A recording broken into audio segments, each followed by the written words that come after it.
Think of this in a really interesting way. So with generative AI specifically, imagine if we live in a world that's just discovered oil, but hasn't invented the internal combustion engine. Too much raw material, and no one knows what to do with it. Right, and so right. a lot of our competitors went out there and they thought, how can I suck all this up and monetize it as fast as I can? So they built gas stations. So they charge $2 for GPU or whatever it is. We didn't want to build a gas station. We took a step back and said, whoa, you could do so much more with this. We want to build refineries, because what if we need to build a shoestring or a piece of plastic or some clothing? Because you could do a lot with oil. Now, pardon the pun, it's a crude analogy. I don't want to draw that parallel, but Apolo is the platform to allow organizations and enterprises to really rekindle their childhood sense of wonder and give us challenges that no other piece of software can create or solve, and they build that on our platform.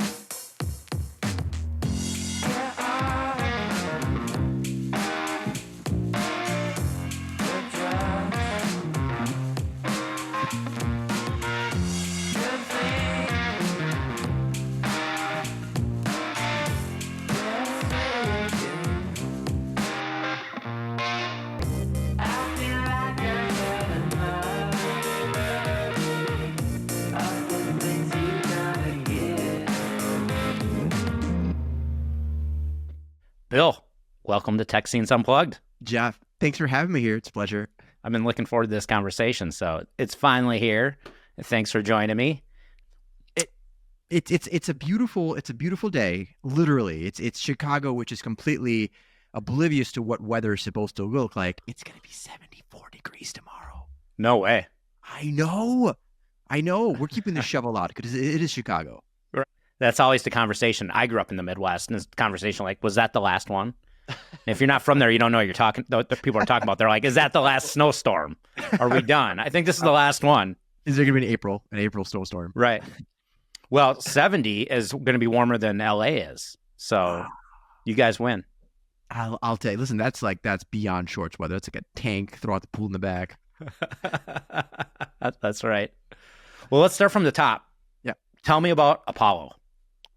Apolo is a wonderful little organization. It's got a really cool story. So let's just start here. I'm Ukrainian. It says Bill on there, but my real name is Vitaly, right? And I came to the United States in the early 90s, and so this company has got a lot of roots from Ukraine. You can see my little pin there. It's really pretty. So back in 2019, Jeff, this organization, this group of ML and data scientists, they grew really frustrated because there wasn't like a really good unified platform outside of like the big hyperscalers like the Amazons and the Googles that can act as an ML ops, machine learning operations aggregator. So this one tool, one platform that you could pull together all these really critical things where machine learning and data science can just sit down and do their work, right? A platform for engineers, designed by engineers. All right, cool. They build this thing, they get funding, everything's rocking and rolling. And there comes an existential situation, right? A moment where you have to decide, do we build this platform for the enterprise, or do we build this platform for like telcos and data centers? It was at that very moment, a customer appeared. They were the size of AT&T and Verizon combined. And they're like, time out. You guys have something really, really special here. You don't need to get any customers. We have all the customers. What we don't have is a platform. We got the GPUs, we got the services platform, but we don't have the software that needs to run this, like the multi-tenancy, the building integration, the ticketing systems, all of this stuff. You have it. Put my logo on there. Let me white label it. You manage it in the background, but I'm going to deploy this. So holy cow. First year, the company's successful. It's deploying different kinds of customers like banks, financial services, all of that. That's the good news. Now the bad news. Companies in Ukraine, all the customers are in Russia. So you can imagine what happens next, right? It's an extraordinary situation where this company has to make a really crazy decision amidst bombs dropping and everything going on. They have to shut down. They got to shut down everything, right? And it was at this very moment that I had just left my previous organization. So I was at Switch Data Centers. I was their EVP of Digital Solutions. I had a chance to work with an extraordinary team to learn how to scale large facilities, build really world-class infrastructure, high-density environments. And I'm really lucky because I joined the team when we were $4.5 billion publicly traded, and I was a part of the executive team that sold them, went private for $11 billion in December of 22. That was really cool. I learned a lot. And I left in January of 2023. Jeff, I know this is a very long-winded answer. I was going to take a break. I was going to bake some bread. I was going to hang out with my kid. But here comes one of my dearest friends, 20 years plus. His name's Yuri. He's like, Bill, says Batali. Bill, I've got something special. I've got this platform that is about to go bust in Europe that we want to bring to the United States. And at this point, I'm like, I don't know if I want to do this. I'm tired. And follow me for a second. And everybody listening, it's January 2023. The proverbial dam of ChatGPT is about to burst open. Everything's about to change. And I'm looking at a platform that's literally the key for traditional data centers to compete against major hyperscalers to build all of the applications that ChatGPT is about to burst open. So very long-winded way, Apolo is this industry's first and currently only true multi-tenant MLOps platform that's capable of being white-labeled, capable of doing things like multi-cluster training, and architecture that really supports different types of environments and different types of use cases. That's what we've got. That's awesome. So for the people that are not as technical, how would you explain this to them? Okay, that's a really great question. Think of this in a really interesting way. So with generative AI specifically, everybody, imagine for a second, we live in a world that's just discovered oil, but hasn't invented the internal combustion engine. Too much raw material. No one knows what to do with it, right? Right. And so a lot of our competitors went out there and they thought, how can I suck all this up and monetize it as fast as I can? So they built gas stations, right? So they charge $2 for a GPU or a couple $250 or whatever it is for a GPU. Come on here, train your stuff. I've got the hardware, right? We didn't want to build a gas station. We took a step back and said, whoa, you could do so much more with this. We want to build refineries, because what if we need to build a shoestring or a piece of plastic or some clothing? Because you could do a lot with oil. Now, pardon the pun, it's a crude analogy. I don't want to draw that parallel. But Apolo is the platform to allow organizations and enterprises to really rekindle their childhood sense of wonder and give us challenges that no other piece of software can create or solve. And they build that on our platform. So I hate using this comparison, kind of like a run.ai, but we enable true multi-tenancy for data centers. So we are the platform where a lot of the imagination for the enterprises comes to life. Like they actually build this stuff, whether it's a really cool search or an HR agent or something for healthcare, because again, all of it's private. But beyond just ChatGPT, right? We actually enable different types of machine learning, visual acuity, all sorts of really cool things you can imagine for enterprise that actually move a needle. We don't want to build an elephant on a unicycle. Looks cool, does nothing for you, but actually creating real world use cases that drive revenue. And you build that on Apolo. That's amazing. So give me an example of stuff that you guys have been building. So I'll give you a couple. There's really cool stuff, right? So I think a lot of the audience listening, especially right now, have this familiarity with ChatGPT, right? That's like the basis, right? And what's fascinating with that technology is that we need to understand something very clear, technical or non-technical listening to this right now. The way we interact with data right now has fundamentally changed, right? When the whole concept of searching and data came out, whether it's Ask Jeeves or Alta Vista, or, if you're feeling spicy, even Google, right? I just dated myself. You actually know what those engines are. Good for you. But we've been conditioned to interact with data in a very specific way. Jeff goes to a search engine, asks a question, you get a blue link. That's it, right? You figure out which blue link is right for you as close as possible, but that's the way we've been interacting with data for 30 years. Almost overnight, that fundamentally changed. Right now, if you go on your favorite search engine and you type in a question, the first response is no longer a blue link, is it? Right. It's generative AI, right? It's completely different. So that is the introduction for a lot of people, right? I asked the question of use ChatGPT. Usually 90+% of the people raise their hands. But let's talk about practical use cases outside of just asking a question and getting, an outline or something really neat. So we have a bank. It's in Nebraska, and they support rural and remote locations. I'll give you two of these examples. One financial services and one in agriculture, which is just absolutely wild. And in this bank, right, they have a challenge with sending HR people and supporting all of these remote and rural locations. So they came to us and they said, "Can you build us an HR agent, not a bot, a true conversational agent that people can interact with?" So the use case is here.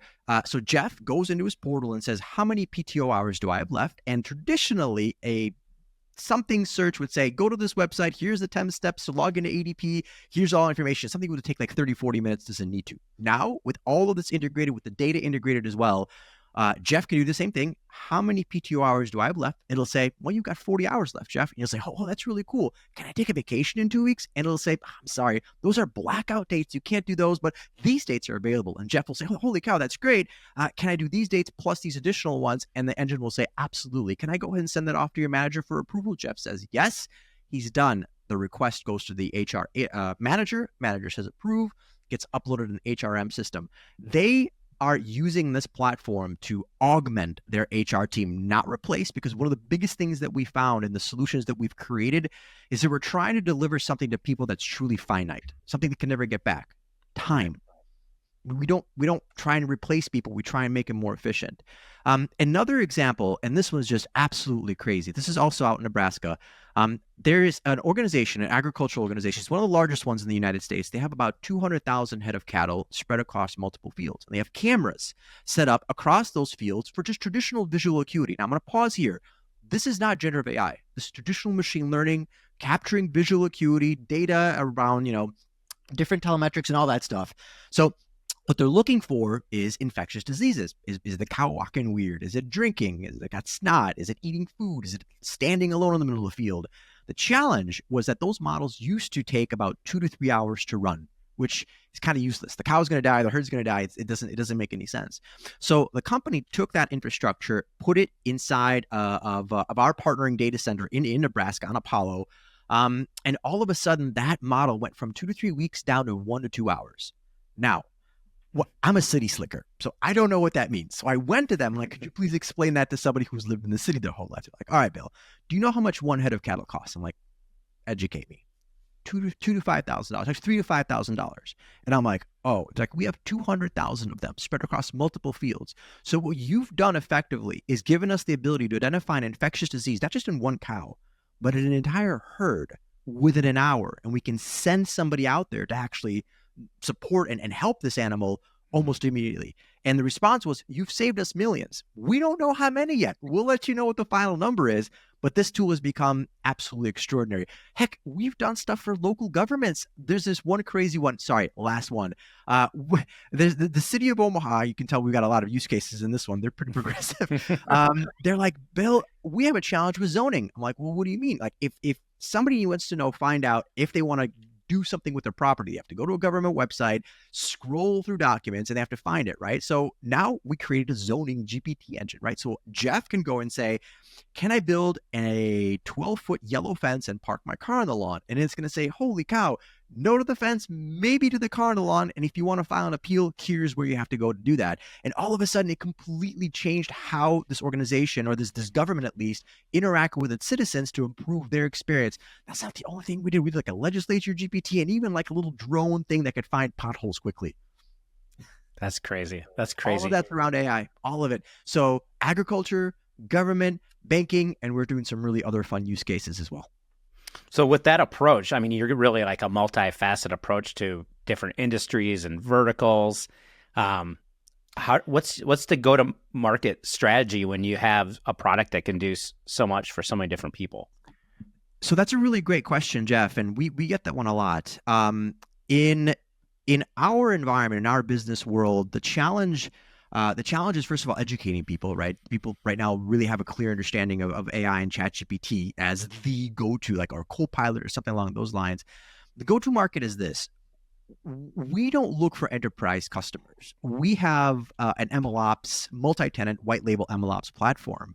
And my go-to market is, I can't work with every data center. I can't, because some data centers, their clients are like Amazon and Google. And they say like, "Bill, if we deploy Apollo, we're going to start competing with our number one customer. So we can't do that." But there are many, Jeff, many data center facilities across the United States and the world whose client are enterprises. And they came to us and they're like, well, we don't want to lose these clients to Amazon anymore. We know Right. this is an extremely lucrative service. We know that our customers are doing AI and ML. The problem is this: if I buy the GPUs, my business can either be only GPU by the hour, which is just very not lucrative at all. It's not sticky, or I could do bare metal as a service, which is also not very sticky, right? They can just bounce around. The true moneymaker is in the services layer. Take a page out of Amazon's book, SageMaker, out of AWS services, for example. That's what we bring, that AI MLOps layer down to the data center. So the data center now puts the GPUs in. They are capable of working with this new platform, fully multi-tenant. They put their logo on there. And now all of a sudden their clients are saying, hang on a second, I can do AI where my data is already living? You mean I don't have to send this out to the cloud? I can do everything on-prem? That's what they're getting excited about. So my go-to-market strategy is to go and find those facilities that have just two things: power and bravery, a whole lot of bravery, right? Because there is a capital expense in purchasing some of this gear. But once they do, they'll understand that they've got a captive customer base that's already ready and willing to sort of hop on and do something fun. Yeah, that's really interesting. You talk about bravery a lot, and you talk about it in entrepreneurship. Now, like, tell me a little bit about that and your take on bravery. It's kind of a running jest, I say. When I'm out there, I try and say, like, there's two things that you require: power and bravery. Power obviously is like the number one thing right now. It's the biggest barrier to entry for a lot of organizations trying to get into this. But bravery is kind of more straightforward. So in the data center industry, there's a little funny saying: the data center industry loves innovation as long as it's 10 years old. we don't really have 10 years. We barely have Right. 10 months. Blink, it feels like 10 hours goes by. And bravery, at least in my sense, is understanding that the data center industry, all of these things, and if this is something that's new for you, by all means, we're pretty mainstream right now. It translates to understanding that we're well beyond pizza box servers, right? Things like emails and SQL and virtualization and simple applications, like stuff that you can put in. We're now in the era of liquid cooling, high density compute, these new NVIDIA GPUs that you're seeing, stuff coming out of AMD and Intel, polyprocessor technologies. And bravery to me is taking a deep breath and saying, okay, we've reached the limits of physics of how much air can dissipate heat. We need to look at liquid cooling. We need to look at high density. We need to look at supporting our users' new and emerging workloads. And that's scary. That's really scary to go from densities of like 10, 15, 20 kilowatts per rack to like 70, 80. I mean, you're asking them to triple, almost quadruple the amount of gear that you can put into an actual rack. That's bravery to me. Right. And when bravery too, I mean, it comes down to is really like what you're saying is like being a little more cutting edge, moving a little bit farther forward, trying things that are new to you, right? Like, and how's that felt for you, going from being on the technical side the majority of your life, being a CTO, architecture, and then swinging the needle over to being a CEO? What's that been like from a bravery perspective for you? It's been really fun. It's been really fun, and I know we briefly touched on this. Becoming a CEO is one of the most challenging yet fun experiences that you could ever go through. And one of the things that I think is really important for any leader that's out there is the discovery of self, right? And there's always going to be moments. I mean, not one moment, multiple moments in your career and your path where you can either go forward and discover something new through risk and danger. And I use that facetiously. Obviously, you're not risking any danger, but like obviously it's scary. It's new. You're walking through a cave and it's dark and you're going to stumble and you're going to fall. But to go ahead means to learn more about yourself, more about your business, more about the people you work with, and more about the industry. But to go back is also okay. You'll be safe, you'll be fine, but then you won't really necessarily learn more about who you are and what you're capable of doing. And I think the biggest part of that journey and moving through that dark, scary cave, right, is that you're never alone, right? You always have friends and people you can ask. I certainly do. I have so many wonderful mentors in this industry that I can ping just their they're a phone call away that I can ask questions to. They're my light in that cave. They make sure that I stumble a little bit less, but they also make sure that I keep walking through that cave.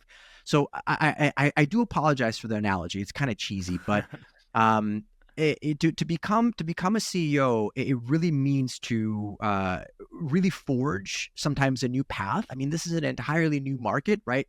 Pivots, changes happen. There's a term that I use. They're called micro shifts. Again, something that this industry is really not used to. A shift in our industry happening every 30 to 90 days. I mean, they're really a big one, like a new cooling solution, a new power, a new battery, something along those lines. Um, and so navigating all of that has been extraordinary, and I really appreciate it because, again, I'm surrounded by wonderful people. And again, the folks that I work with are wonderful as well. Um, that's been a big part of it. And there was a time I remember working for a couple of organizations past where I'm like, I never want to be a CEO of anything. Look at what these guys have to do, the kinds of decisions they have to make. Oh my gosh. And now here we are. Yeah, I think it's challenging. I think a lot of the teams that I work with, there's this balance of trying to stay focused, but have flexibility in what you're doing and your execution. Because, you know, when you're building something has never been built before and the industry's changing, you have to be highly adaptable. You have to be highly agile, but you also have to be highly focused. Otherwise, you're not capital efficient. You're not energy efficient. You know, your team only has so much energy, but like really trying to thread that needle is such an important thing to do. And really to think about those elements, I think, are really important. You only have, you know, on this timeline of growth, you only have so much energy, you only have so much capital. You need to figure out where to put those places the best, but also not be so strict about that you're not being flexible and being able to move forward. You nailed it, and I think you just talked about, you know, an almost impossible challenge. And again, that's a lot of discovery about yourself, is your ability to be flexible and focus and move and ebb and flow. You know, there's also something important that I learned about being a CEO, and this is something that my chief operating officer, Yuri Soroka, he's the guy that helped bring this company over. You know, he told me, Bill, I need you to make sure you have some downtime. I need you to be bored a little bit during the day. I'm like, what? Why do you want me to be bored? He's like, Bill, because some of your best ideas come from when you're just sitting, when you're just chilling, and when you're thinking about, you know, what you're working on. So I need you to make sure you have downtime. And it's not that I'm not busy. Oh my gosh, obviously right now we've got a newborn, we got this company that we're kicking off. But there's moments where you need to make sure you think really broadly, you think ahead, that you collaborate with other people in this industry as well. So I think flexibility, but as well as that focus, has a macro and a micro element to it. And I know that sounds so ethereal, so like superficial, but it's a learning process. And again, it's such a massive discovery of self. Oh, I think you're completely right. And what I find with teams is one of the most exhausting things for a CEO to do is to scope into something very detailed with their team and then scope back out and look at the big vision and then get pulled into a sales thing you have to get scoped into. And then you fall into a product thing that you're getting pulled into and blah, blah, blah. And especially once you get above that, like kind of 20, 25 person number, you're really now more of a team of teams. Yes. And it's not one team anymore. And so I think that's probably one of the most exhausting elements. You can do that work and manage a team, but when it becomes a team of teams, you need a system. And if you don't have a system to do that, to allow everybody to have that self-discovery, everybody to move forward in alignment, then you are the system. And beyond 2025, you just can't be the system anymore, right? No, and it's detrimental to you. It's detrimental to your team. It's detrimental to your brand and your business when you have to have a say in everything and have, like, you know, and I've been in environments where a company grew and the CEO founder just refuses to let go of that control. I think honestly, Jeff, it's a combination of two things: a system and people you can just completely openly trust, right? And I'm very fortunate that I do have that. My COO instructed our director of operations to, and I'm literally going to quote, to don't let Bill on like these types of sales calls, or don't let him join. He's not allowed to join. And it's been great. Like that's working with people that know how to coordinate, know how to delegate. They know what parts of their business they're going to be managing.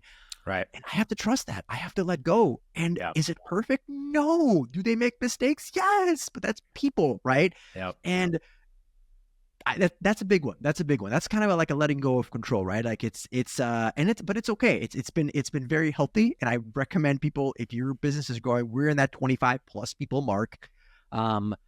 You have to do it. To run a successful and efficient business, you must be surrounded by systems that work and people you trust. Yeah. And I think it really comes down to a handful of tools, but one that's so important is just really defining roles and responsibilities, understanding what your swim lane is, what you're in charge of, what other people are in charge of. And in a team that is like yours, where I'm sure it's very cross-functional, a lot of people pitching in to achieve goals. It's even more important that you know what you do and what other people do to actually achieve those things. I'm going to take your swim lane because I was a swimmer and just change it a little bit. When you're a startup, you got to be doing the medleys, right? You got to be know how to do the back, breast, fly, and free, right? Right. Which is, you'll stay in the swim lane, but you might be doing a different stroke, Right. Depending on which race you're in. And I think having that flexibility in the team to have a focus yet be flexible is so important. Right. And then once you get to a bigger size, you can bring someone in that's better at you with the breaststroke or the right, and have them do that, and then them own that, right? And oh my gosh, surround yourself with people who are brilliant, people who are open and kind. I value that, like kindness and loyalty, so much in the people that I work with. Like I had a staff member join recently. He's like, Bill, everyone I work with is so nice. I'm like, wow, that's yay, we've got a good hiring strategy. But I think having good people around you to support that sort of mentality is going to be critical. Well, and I think that goes back to what you said with trust. Like you can't have trust unless you have this transparency, this willingness to work together. If people are putting up walls or they're not willing to talk about what's difficult, there's no trust there. And then people are really working in silos. Right. And I think it doesn't work. Yeah. Yeah. Silos don't work, especially in like an agile, small, medium-sized business. No. It doesn't work. I want to back up a little bit. I'm curious, and maybe this is a short story or a simple thing, but I'm just curious, and I think other people might be curious. When you have a company that is developed technology in a different country, and then how do you take that and bring it to the US? Like you set up an entity here and sell it, or like how do you do that? What is the process? So in this situation, it was pretty straightforward. It was an intellectual property. It was a piece of software that we were able to bundle up all together and move the people and the technology, as many people as we could, here in the United States. So we're lucky, right? We didn't have any physical assets, nothing like that. It was literally a platform piece of software. They're able to migrate entirely to the United States. But in this case, we did dissolve the previous company and reformed it entirely. So it's a U.S.-based organization. You know, all of the board members are all, U.S. citizens. And that was important. We need to create a good U.S. footprint. But that's, for us, it wasn't, not knock on wood, right? We had a platform that worked. We had a platform that's been tested in the enterprise at scale, massive scale, but was subject to really unfortunate geopolitical elements, right? And for us, it was either let it die or pick up the tree and plant it across the pond, which is literally what we did. The good news for us was the tree was easy to move. We're fortunate. One thing I just have to comment on is, where is your accent? You sound like you grew up in the United States. You have no accent. Are you an actor, Bill? Are you an actor? I'm not an actor. It's interesting you mentioned that when I speak. So like a lot of my team is from in Ukraine, and we speak Russian sometimes and English, but there's days where I don't speak any English at all.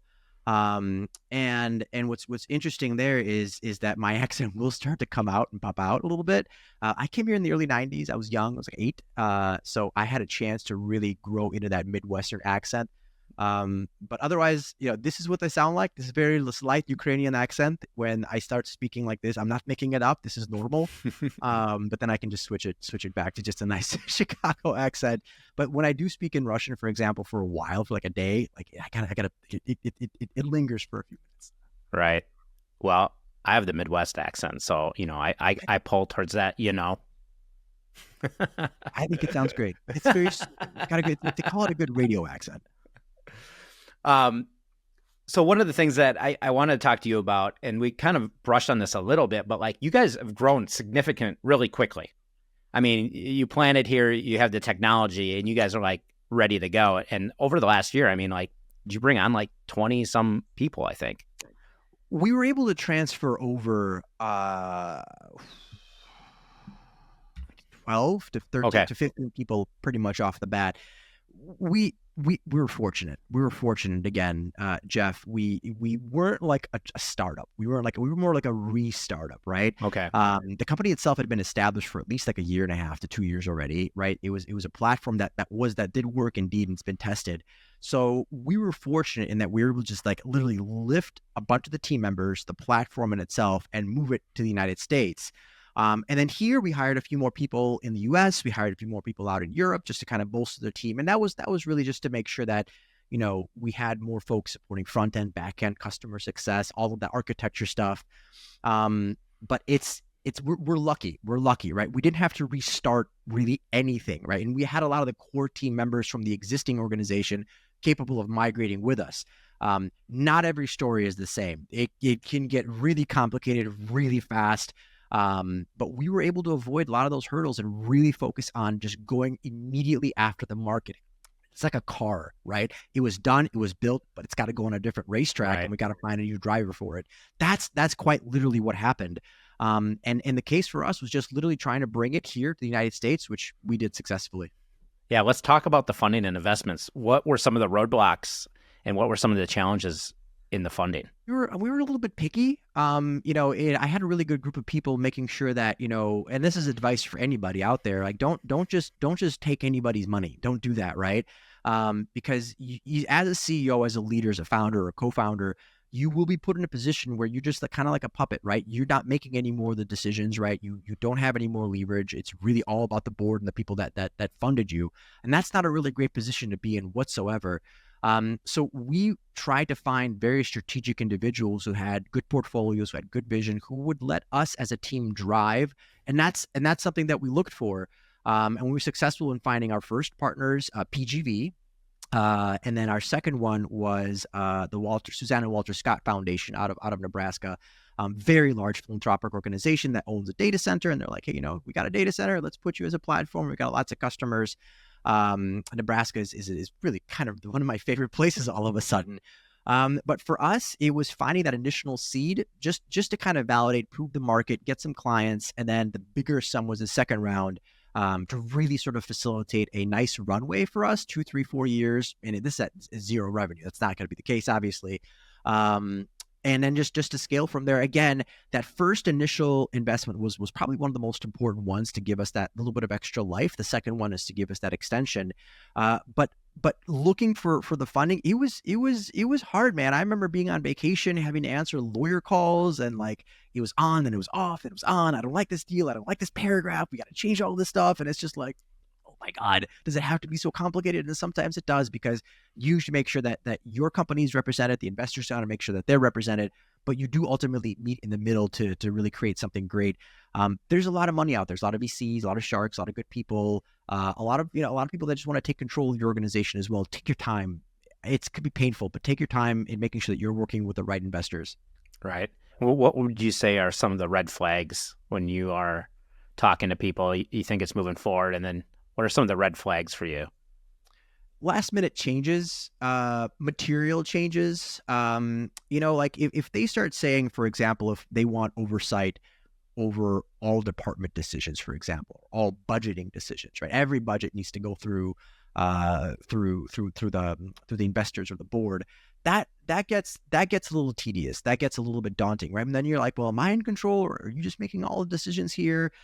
Or like if a business plan, sure, it needs to be approved, but like if they're demanding like monthly calls, the other reality is if they start to ask, for too much of your company, too much equity, and then you're just like, well, now I don't have any decision making power.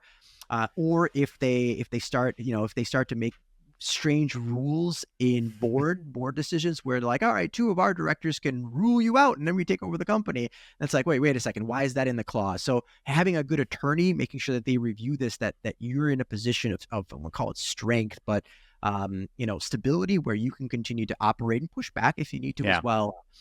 That's good. I'm not a lawyer. We have an amazing legal team that reviewed all the stuff for us. And they told us, they're like, this is not good. This is fine. We should edit this. But I think the biggest part is making sure that you're not doing this alone. I couldn't do this alone. Holy cow, I could not. Yeah, I think a lot of people, it's like anything, the more you do it, the better you get at it, right? And I think, first time raising capital, you're learning new things and you're hearing from a lot of different people and you have to build your team, make sure you're making the right decisions. But I think, some of the founders I know that have done it, multiple times, they know what they're looking for. They know who to go to. It makes it a lot easier. This is my first time, so I had people to rely on. Thank goodness. Yeah, 100%. And what were the things that you were looking for? Like for you, what makes a great investor? Collaboration and someone who's strategic, not just there for the ride, but will absolutely support us in our growth and our journey and our story. Not a micromanager. Just a good partner, an actual partner, right? That's got good connections that can help us scale and grow. Look, we had people come out. Hey, I own an HVAC company. Do you want 500 grand? I'm like, that's great. What am I going to do with it? Like that, are you going to put Apolo in an air conditioner? I don't know how this is going to work. Actually, you turn some of those down, and it's not that you don't want to. It's like you want to take that money, you want to put the equity to work, right? You want to put the people to work, and that's a big thing that I learned is that you need to make your board work for you. Right? You give them homework, you give them assignments, and I think that's what I look for is a board that can contribute to the overall growth of the company, and not just like sitting around. You're doing this, or here's my 2 cents every 6 months, and it's like that doesn't contribute. But the folks that we've got right now are just extraordinary people. We're very fortunate with the board that we've got. Yeah, I think it's so important that it's a value add on both sides, right? Like I think some of the best investors, sometimes their challenge is they want to know what's going on so they can help. Like, give us the toughest problems so we can talk about them and help figure out a path forward, right? And I think having that transparency, having that relationship, being in together, and that collaboration is so important. It sounds kind of like, oh, that's obvious, but once you go out and start raising, you will find that it's not always that obvious. It can get pretty complicated pretty fast. Absolutely. And that's that's a challenge. That's a challenge. You gotta work through it. And here's the really crazy part of it. If you're in a situation where like, do I either take this 500 grand or this $1 million, but I sell my soul? That's a really important soul searching kind of thing that you have to do with yourself, right? Yes, you might live a little bit longer, but what does that life look like? Is that even something that you want to do? So we're fortunate we never got to that point, but there's some organizations do. I personally don't think I'd want to do that. Like if I'm just like, sure, here, let me just sign the documents, give me the money, and then you're in a horrible, sad position for like a year or two. Right. You can become an employee of your own company. It's tough. I mean, as a CEO, there's a lot of stakeholders out there. So you have investors, you have your board, you have your employees, you have your customers, you have partners. It's hard to pull all that together, right? Like it's hard you really are, everybody's your boss, I think, as a CEO. I know. I agree. And I think, recognizing that you don't have a lot of outlets to, and I think you talked a little bit about this, but like, where do you go to have that opportunity to talk to people that are outside of that sphere to help keep you grounded, help keep you moving? Because the role of the CEO can be kind of lonely. It can be. Again, that's why you surround yourself with wonderful people, great human beings. I've got like this little cohort of executives and people that I turn to that are from all sorts of different kinds of industries, from manufacturing, from healthcare, in tech as well. And I can always ask them questions. And there's one like from Worldwide Fitting, Sean McCarthy. I used to work there. I was director of technology. It's kind of cool. You get a chance because he's manufacturing, right? He does manufacturing. Right. I ask him like, how do you lead? How do you grow? How do you work with adversity? How do you work with your board? And it's incredible to get perspectives as an executive, as a leader from completely different verticals and industries. That's how I connect. Is just you just have to ask the question and be open to people surrounding you. Yeah, constantly learning. I think that's probably the only way forward in a lot of cases. Final question. Now, this is the most important question, so I'm glad you're sitting down. It's a scenario. You're trapped on a desert island the rest of your life. You have everything you need, food, shelter, everything except entertainment. But luckily for you, an old 80s boombox drifts ashore with unlimited batteries. But you can only bring one album to listen to the rest of your life. Bill, what are you going to listen to? I don't know, Beatles, maybe the White Album. Great answer. Yeah, that was quick. That was sing along to that for like forever. That's a great, and it has a lot of variety in the White Album. It does. Awesome. All right, Bill. Well, thanks for joining me on Tech Scenes. I appreciate it. Great conversation. Appreciate you. Thank you so much for having me on, and keep this conversation going. I'm very active on social media. Don't be shy. Awesome. Thank you.